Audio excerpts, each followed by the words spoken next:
Hi guys, for today's vlog. So ngayon ay pupunta na naman pala tayo kila mama.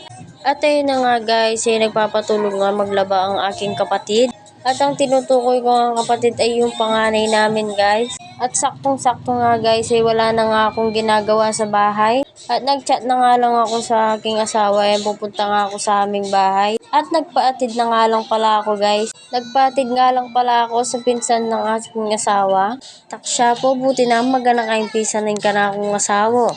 Nung gali maglakad kami. Charis. At sinasabi ko sa inyo guys, kung may pera na nga lang talaga ako hindi ako magdadalawang isip na mag-trike na nga lang. At ayoko naman na makaabala ng ibang tao. Taksya po no, tingkay mo talagang pera mag-trike na kayo mo talaga.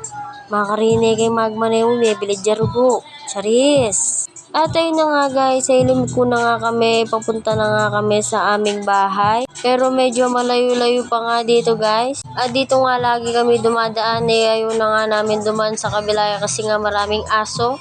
Taksya po ito mga patagal kayo pang aso.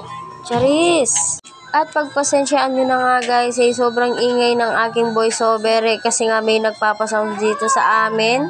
At nanonood nga sa cellphone ng aking anak kaya nga nagsasabay-sabay nga. At kaya pala ako nandito guys ay magbabantay nga ako ng aking pamangkin. At dati nga guys ay gustong-gusto nga ako nito ewan ko ba ngayon bakit ayaw niya na nga ako. At ayun na nga guys ay malapit na nga ako sa aming bahay at ayun na nga guys ay na nga ang aming pinto parang nga walang tao.